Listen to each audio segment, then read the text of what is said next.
ডিসেম্বরের মধ্যেই নির্বাচন দিতে হবে, কোনো টালবাহানা চলবে না, তারুণ্যের সমাবেশে তারেক রহমান।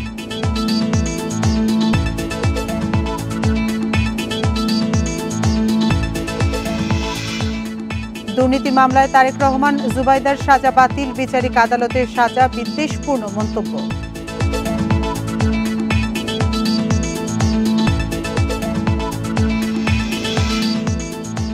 জুলাই অভ্যুত্থানে আহত ও চক্ষু বিজ্ঞানের কর্মচারীদের সংঘর্ষে আহত কয়েকজন, চিকিৎসা সেবা পুরোপুরি বন্ধ।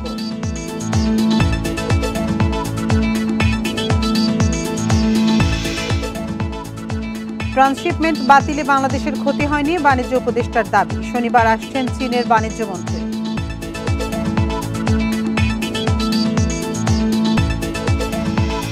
স্বাগত সংবাদ সন্ধ্যায়, আপনাদের সাথে আছি আমি আতিফ আঞ্জুমান। শিরোনাম শুনছিলেন এতক্ষণ, এবার চলে যাচ্ছি পুরো খবরে।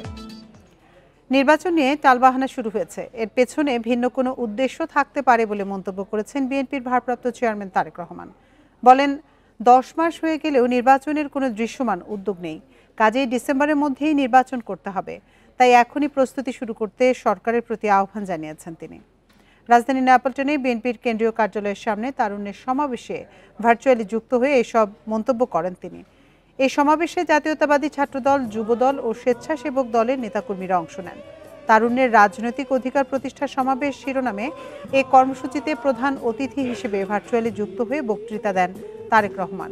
এদিকে তরুণদের সম্পৃক্ততা বাড়াতে মে মাস জুড়ে কর্মসূচি পালন করছে বিএনপির এই 3 অঙ্গ সংগঠন। 4টি বিভাগীয় শহরে সমাবেশ করা হয়েছে। ঢাকায় চলছে এই কর্মসূচির শেষ ধাপ।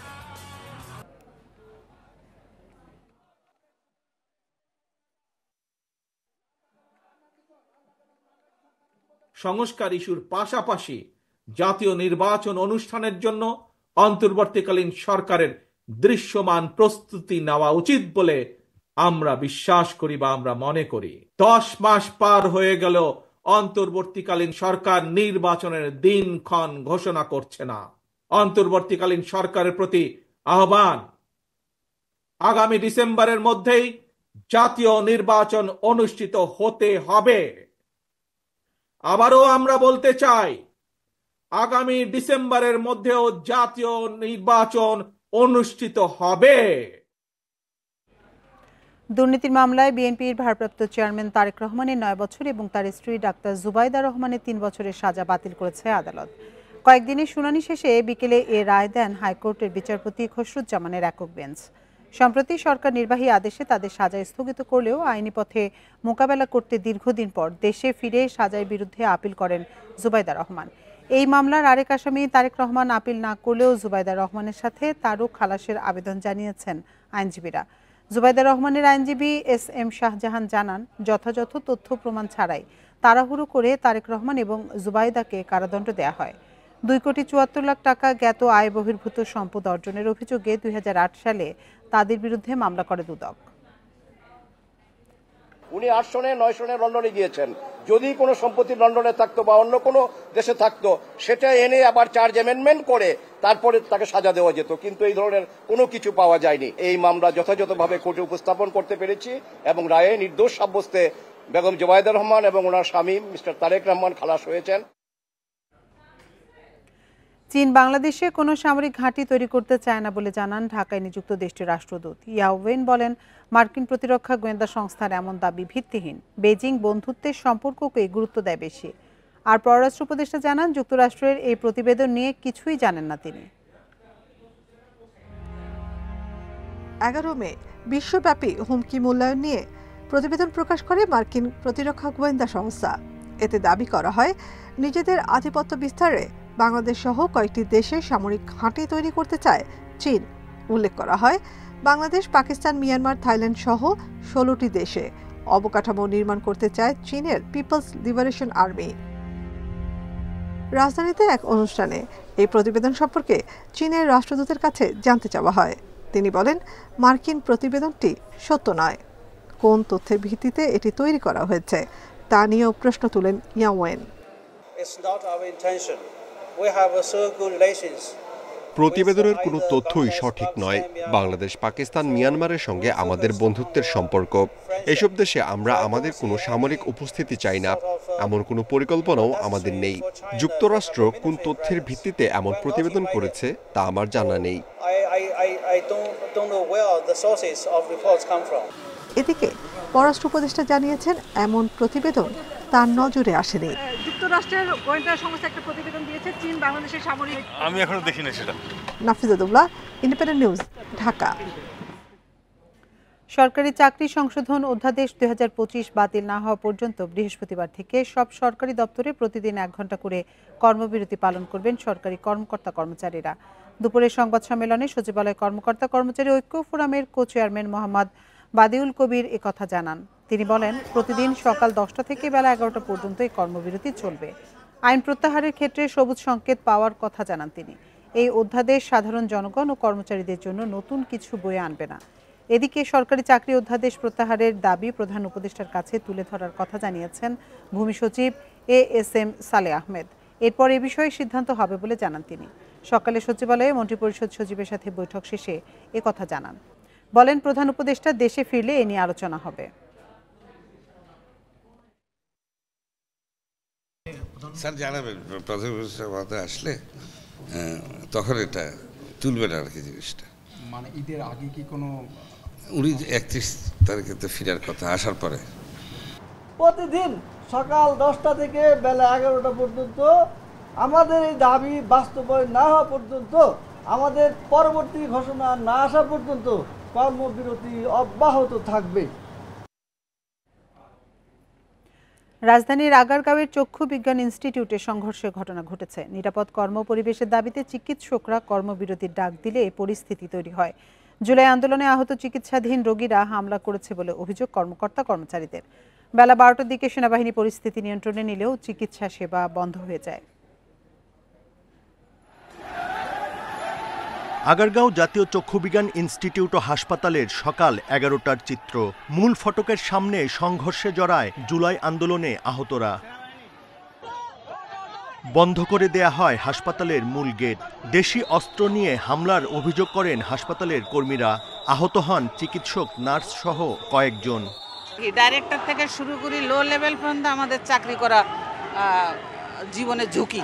যে কোনো সময় আমাদের মানে জীবন যাইতে পারে, কারণ কালকে আমরা তালা দিয়ে তারপর এরা তো এমার্জেন্সিতে যেই একজন থাকছে, আমরা ওই এরা থাকার পরে থেকে আমরা কোনো কাজ করতে পারি না। তো আমাদের যে রুগীরা যারা আউটডোরে আসে, এই রুগী, কর্মচারী এবং যারা জুলাই যোদ্ধা যারা ভর্তি আছে, এই ত্রিপক্ষীয় তাদের সংঘর্ষ শুরু হয়। সংঘর্ষের পরে আমাদের চিকিৎসক, নার্স এবং স্টাফদেরকে যে যেখানে পাইছে ওরা রুগীরা মানে জুলাই যোদ্ধা এবং সাধারণ রুগীরা এদেরকে মারধর করে ইচ্ছা মতো। যারা চিকিৎসার সাথে জড়িত ছিল এই সমস্ত সিনিয়র ডাক্তারদেরকে মারদের, জুনিয়র ডাক্তারদেরকে মারতে।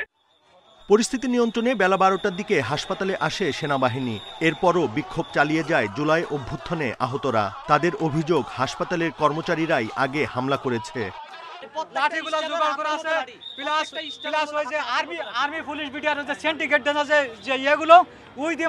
কেন সাধারণ মানুষের উপরে হামলা করলো? সাধারণ মানুষের কি অপরাধ ছিল? তারা তো চিকিৎসা নিতে আসবে।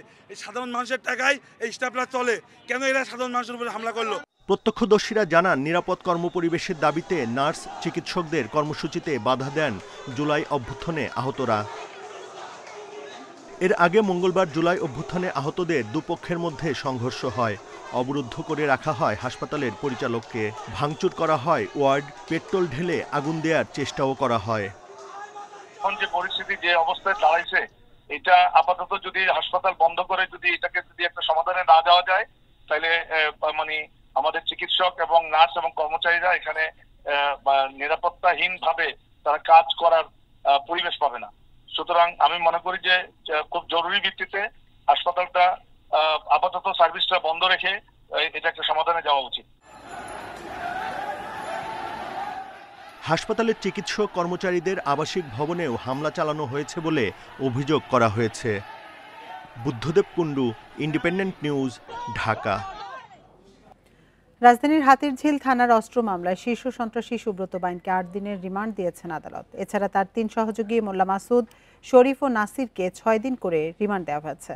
বুধবার ঢাকার সিএমএম আদালতে তাদের হাজির করার পর এই আদেশ দেন বিচারক। আসামি পক্ষের আইনজীবী আসামিদের নির্দোষ দাবি করে তাদের জামিন আবেদন করেন। তবে আদালত আসামিদের কাছে পাওয়া অস্ত্রের উৎস ও উদ্দেশ্য খতিয়ে দেখার স্বার্থে রিমান্ড আদেশ দেয়। মঙ্গলবার কুষ্টিয়ায় অভিযান চালিয়ে শীর্ষ সন্ত্রাসী সুব্রত বাইন ও মোল্লা মাসুদকে গ্রেপ্তার করে সেনাবাহিনী। তাদের দেওয়া তথ্যে গ্রেপ্তার করা হয় বাকি দুজনকে। সুব্রত বাইনের বিরুদ্ধে হত্যা, জখম সহ নানা অপরাধের অভিযোগ রয়েছে। তার নামে এখনও ইন্টারপোলের রেড নোটিশ জারি রয়েছে।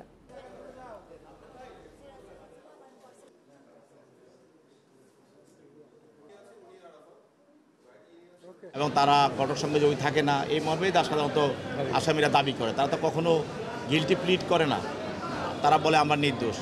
আমরা মামলা তদন্তে বেরিয়ে আসবে যে সে নিজে এগুলির সঙ্গে জড়িত কিনা বা তার লোক জড়িত কিনা, এটা তদন্তেই বেরিয়ে আসবে। আজ বিশ্ব মেনস্ট্রুয়াল হাইজিন ডে, এ নিয়ে থাকছে বিশেষ প্রতিবেদন।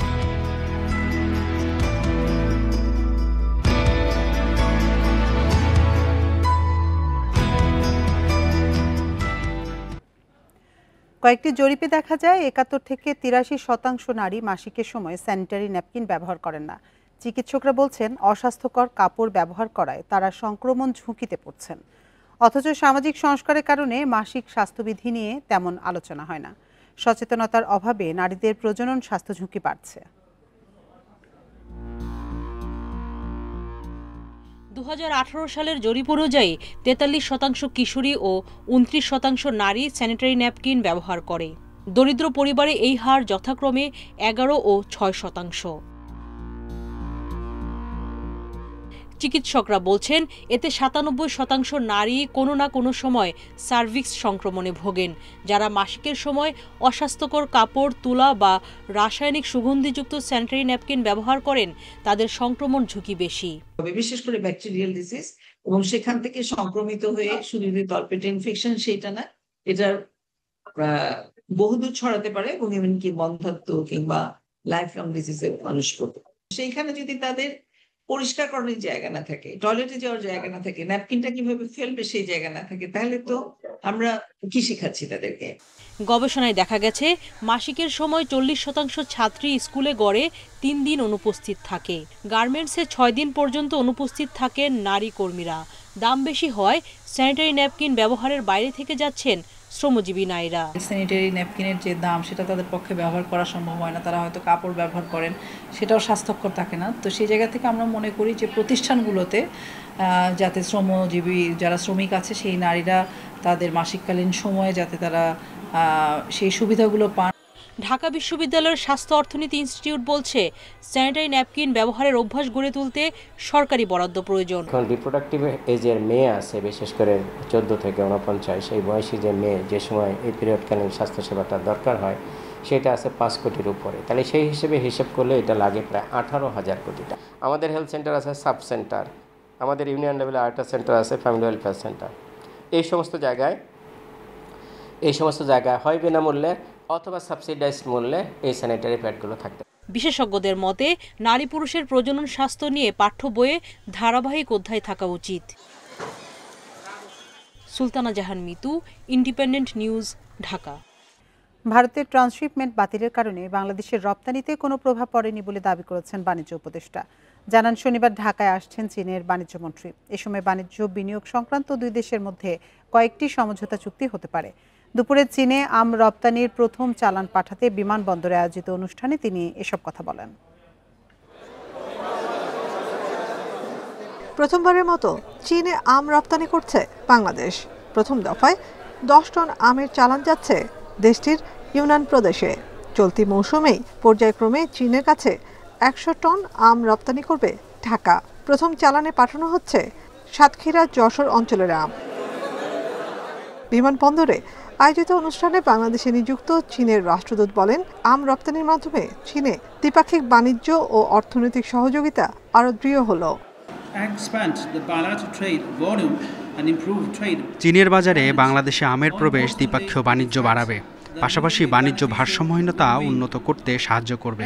বাংলাদেশের জন্য চীনা বাজারে বিশাল সম্ভাবনা, কর্মসংস্থানের সুযোগ তৈরির পাশাপাশি বাংলাদেশের আর্থসামাজিক উন্নয়নে অবদান রাখবে বলে আশা করি।